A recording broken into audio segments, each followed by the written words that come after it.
আসসালামু আলাইকুম। আশা করি সকলে ভালো আছেন। বহুদিন পর আসলে নতুন আর একটি ভিডিও নিয়ে আপনাদের সামনে হাজির হলাম।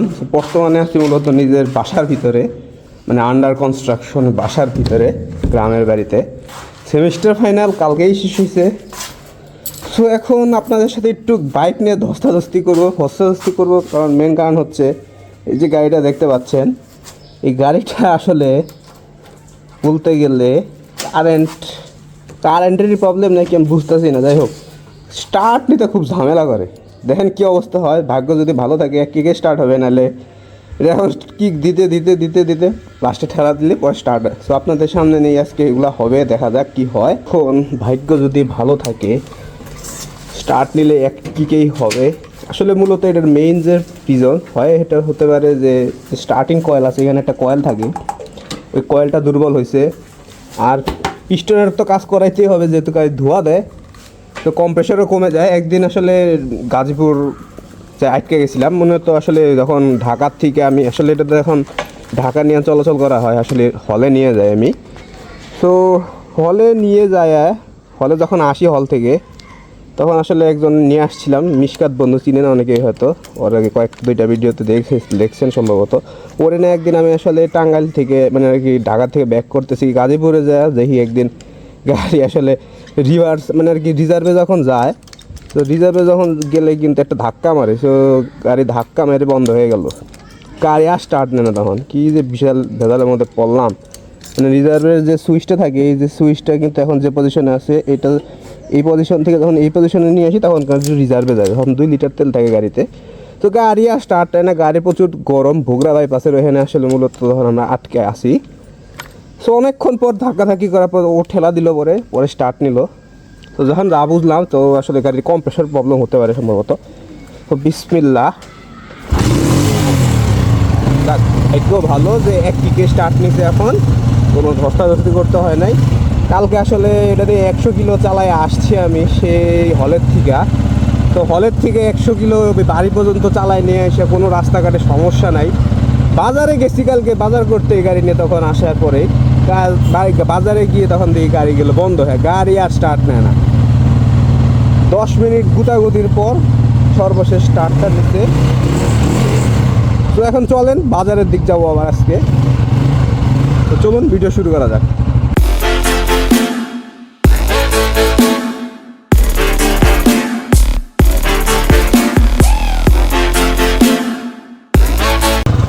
তো আসলে চলতে চলতে বাজারে ঢুকে যাচ্ছি। এটা হচ্ছে আমাদের গোবিন্দাসী বাজারের আসলে দুই নাম্বার রাস্তা। মেইন রাস্তা ছিল ওইটা, যেটা আসলে একসময় মানে আর কি যারা চিনেন এই এলাকা তারা তো চিনেনি, আর যারা চেনেন না তারা না চিনলেও চলবে অবশ্য। তো এটা হচ্ছে নতুন রাস্তা, কারণ কয়েকদিন আগে, 1 বছর আগে, বছরখানেক হলো এই রাস্তাটা তৈরি করা হয়েছে। তো আমরা এখন বাজারের ভিতর দিয়ে আসলে কালা সড়ক নামক একটা জায়গা আছে। কিন্তু আমার চ্যানেলে ভিডিওগুলো আসলে নিয়মিত দেখে থাকেন, অনেকে চিনতেও পারেন যে আমি যে এলাকায় আসলে মূলত নদী পার এখানে যাই। আর আমার এলাকা হচ্ছে টাঙ্গাইল ভুয়াপুর গোবিন্দাসী বাজার। তো এটা আসলে মূলত যমুনা নদীর পাশ দিয়ে বইতে। এই যে একটা জিনিস দেখতে, এই যে বাম পাশে একটা বেডের মতো দেখতে পাচ্ছেন, এই যে নালা, এটা আসলে মূলত খাল। এই খাল দিয়ে একসময় নৌকা চলাচল করতো। এই খালের জুলুস এখন আর নাই, যদিও খাল মরা খাল, তো খালটা আছে এখন। আমার বাড়ির পিছ দিয়েও গেছে আসলে এই খালটা।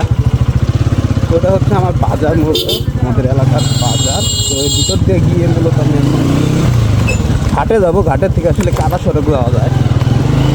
তো এটা এই রাস্তা সরাসরি চলে গেলে হচ্ছে আসলে বটতলা। তো আমরা এখন বটতলা হয়ে হাতে বামে চলে যাব। তো আপনাদেরও সাথে নিয়ে যেতে থাকি, আপনাদের সাথে কিছু আপডেট করবো, শেয়ার করবো কিছু জিনিস, মানে আর জীবনের সাথে এখন কী কী ঘটতেছে মূলত ওগুলো নিয়ে আজকের মূলত ভিডিও। আজকের মূলত ভিডিও তেমন কোনো আসলে কী বলবো, কোনো কোথাও গেলে আসলে সাধারণত আমি ভিডিও করে থাকি, ভিডিও বানাই, সেরকম হবে না মূলত। কোথাও যাব, কোথায় যাই, সমাচার, এগুলো নিয়ে সামনে একটা বড় সড়ো পর্বর মতো আসবে, ওগুলো সম্বন্ধে আজকে আপনাদের সাথে মূলত আলোচনা হবে। তো এটা হচ্ছে মূলত বটতলা।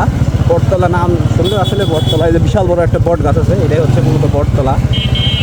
সোজা গেলে মূলত ঘাট হয়, যমুনার ঘাট বা যমুনা নদীর ঘাট বা গোবিন্দাসী ফেরি টার্মিনাল অফিসিয়াল নাম। এটা গুগল ম্যাপে সার্চ দিলে আপনারা অবশ্যই পেয়ে যাবেন এই জায়গাটা।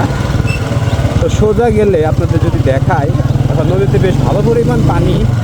তো সোজা গেলে মূলত যমুনা নদী পাবেন। তো আমরা ডানের দিক চলে যাবো। এই যে হচ্ছে যে রোদ এখন দেখতেছি, ক্যামেরায় কতটুকু আসতেছে জানি না আসলে। তো এই হচ্ছে আসলে যমুনা নদী নৌকা ঘাট। এটা আরও ওইদিক যাওয়া যায়, কিন্তু আসলে ওইদিক যাওয়া যাবে কিনা এখন বুঝতেছি না।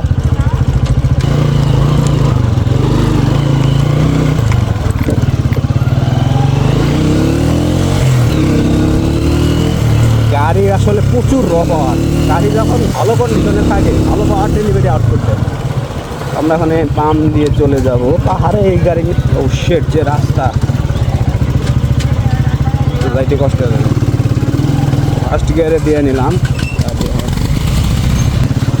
আমার জন্য কোনো কিছুই না, মানে গাড়ি নিয়ে যে কোনো কিছু করা সম্ভব, যে কোনো রাস্তা সহজেই বেরিয়ে যেতে পারবো আমি। কিন্তু অফিসের যে এজেক্টগুলো দেখেন, এগুলো খুব ভালো পরিমাণ স্ট্রাগল করে, কারণ এগুলো চাকা মোটা, সার্ফেস এরিয়া বেশি। এটা চাকা চিকন, গ্রিপ বেশি, সার্ফেস এরিয়া কম, যার কারণে আসলে ধূপধাপ কোনো জায়গা থেকে উঠলে কাদায় আটকে গেলে বেরিয়ে পড়া যায়। আমি কিন্তু কালা সড়কে চলে আসছি, উঠে গেলাম কালা সড়ক। ইয়েস, কালা সড়ক উঠে গেছি। ঘাটের এই আরেকটা অংশ বিশেষ এটা। তো এখন যদি আপনাদের সামনে কিছু জিনিস শেয়ার করি, যেটা যদি বলি, সে সর্বপ্রথম যে ব্যাপার, আমার আব্বা মূলত পল্লী বিদ্যুতে চাকরি করে। সে এখন মূলত ঠাকুরগাঁও পল্লী বিদ্যুতে আছে, চাকরি করতেছে। তো আমার যে প্ল্যান, 30 তারিখ ট্রেনে করে আমাকে নিয়ে ঠাকুরগাঁও যেতে হবে। এটা একটা প্ল্যান। ভিডিও আসতে পারে এই নিয়ে একটা চ্যানেলে, যে ঠাকুরগাঁও যাইতেছি ট্রেনে করে। আমি আমার লাইফে কোনো দিন ট্রেনে করে আসলে উত্তরবঙ্গে যাই নাই। 30 তারিখ আসলে ইব্রাহিমাবাদ স্টেশন থেকে উঠবো। তো ঠাকুরগাঁও যেতে সর্বোচ্চ 12টা বাজতে পারে রাত। তো দেখি চ্যানেলে ভিডিও দিতে পারে কি না এ নিয়ে, যেহেতু আমাকে নিয়ে জার্নি করতে হবে, ব্লগ করা একটু কঠিন হতে যেতে পারে। যাই হোক, তবে আমার এখন মূলত রেগুলারই ঠাকুরগাঁও যাওয়া নাও হলেও হতে পারে, কারণ দেখা যায় আমি হচ্ছে ড্যাফোডিলের হলে থাকি। হলে মূলত গাড়ি নিয়ে একা একা থাকা লাগবে আমার। আমি মূলত বাসায় খুব জলদি মানে আর কি মাসের মধ্যে বলতে গেলে, টাঙ্গাইল যখন আব্বা আম্মা থাকতো, মানে টাঙ্গাইল শহরে, তো বলতে গেলে মাসে 2-3 বার আমি চলে আসতাম। মনে করেন যদি আমার বন্ধ থাকে, কিংবা মাসের উইকলি বন্ধ থাকে আসলে ড্যাফোডিলে, সপ্তাহে 5 দিন ক্লাস হয় আমার, 5 দিন কিংবা সপ্তাহে 4 দিন আসলে ক্লাস হয়। তো 4 দিন ক্লাস হলে আমি হলে খুব সাধারণত একটু থাকি না বন্ধের দিনে, তো খুব সহজে আসলে বাসায় চলে আসতে পারতাম। তো সেই সুযোগটা এখন বন্ধ। এই সুযোগটা এখন বন্ধ হয়ে যাওয়ার কারণে মোটর সাইকেলটা নিতে পারছি। মূলত আব্বা মোটর সাইকেল নিয়ে অফিসে যায় আসে। তো এখন আব্বা যেহেতু ঠাকুরগাঁও চলে গেছে, তো এই গাড়ি এখন আমার তত্ত্বাবধানে থাকবে। আর হ্যাঁ, গাড়িটা আসলে মূলত রিস্টোরেশন করতে হবে। গাড়ির অবস্থা আসলে একটা সুবিধার না।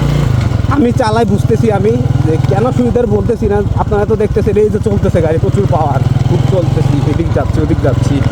না ভাই, আসলে গাড়িতে প্রচুর ধরনের কাজ আছে। পিস্টনের কাজ আছে, ক্লাস প্লেটের কাজ আছে, মানে ইচ অ্যান্ড এভরিথিং যন্ত্রাংশ গাড়ি আসলে বয়সের সাথে সাথে আসলে ক্ষয় হওয়া শুরু করছে। যেহেতু জাপানি গাড়ি দেখে আসলে এটা এখনও টিকে আছে। ইন্ডিয়ান কোনো গাড়ি হলে এটা কিন্তু একটা মেইন যে অসুবিধা, সেটা হচ্ছে এটা কিন্তু মোবিল থাকে না গাড়িতে, ধোয়া দেয়। এই গাড়ি আমি মোবিল ছাড়াও চালাইছি, প্রায় 50-60 কিলো মোবিল ছাড়াও চালাইছি জীবনে, এরকম রেকর্ডও আছে। গাড়িতে এখন বর্তমানে মূলত আমি মোবিল টপ আপ করে আসলে চালাচ্ছি। এই যে আমি ঢাকা যাচ্ছি, টাঙ্গাইল থেকে আবার ঢাকার থেকে আবার টাঙ্গাইল আসতেছি, যে কোনো সময় গাড়ির ইঞ্জিন সিজ হয়ে যেতে পারে। এটা একটা বিশাল রিস্কের ভিতরে আছি, খুব দ্রুতই ঠিক করবো আশা করি। মেইন যে কথা হচ্ছে আসলে লাইফের আপডেটগুলো দিয়ে দিলাম। আর এটা হচ্ছে মূলত আমাদের এলাকার সৌন্দর্যযুক্ত এলাকা বলতে গেলে, কি বলবো, নদীর সৌন্দর্য উপভোগ করতে চাইলে এখানে আসতে হয় প্রতিদিন বিকালে। এখান থেকে আবার যমুনা রেল সেতু খুব স্পষ্টভাবে দেখা যায়। ক্যামেরায় কতটুকু আসতেছে জানি না, দাঁড়ান। সো এই হচ্ছে অবস্থা। এখান থেকে যদি আমি জুম করলে আসলে যে দূরে যমুনা রেল সেতুর মতো কিছু একটা দেখতে পারবেন। তো যাই হোক, সো ভিডিওটা কেমন লাগলো অবশ্যই জানাবেন। আর হ্যাঁ, আসলে এখন থেকে নিয়মিত ভিডিও দেওয়ার চেষ্টা করব। খুবই ব্যস্ত ছিলাম এতদিন, সেমিস্টার ফাইনাল কালকেই শেষ হয়েছে। শেষ হওয়ার সাথে সাথে বাড়িতে চলে আসছি। বাড়িতে আসার পরে আসলে বাড়িতে বলতে গেলে অনেক ধরনের কাজ, যেহেতু বাসা চেঞ্জ করা হয়েছে, মানে আর কি বাসা স্থানান্তর হবে, ঠাকুরগাঁও চলে যাওয়া হবে। আমাদের যে এক্সিস্টিং যে বাসা আছে ওইটার মালামাল সব বাড়িতে আনছি, আর অর্ধেক কিছু মালামাল ঠাকুরগাঁও পাঠিয়ে দেওয়া হয়েছে। তো সেগুলা এদিক সেদিক করা, বাসায় একটা আইপিএস আছে, ওই আইপিএসটা আবার সেট আপ করা। তো অনেক ধরনের কাজ ছিল কালকে, যার কারণে আর কালকে আসলে কাজ করার পর এদিকে আর আসতে পারিনি, নাহলে একটা ভিডিও বানানোর চেষ্টা করতাম। সো চ্যানেলের সাথে থাকুন, চ্যানেলে সাবস্ক্রাইব করুন, কী কী ধরনের ভিডিও আসতেছে দেখতে থাকুন আপনারা। সকলে ভালো থাকবেন, সুস্থ থাকবেন, ধন্যবাদ।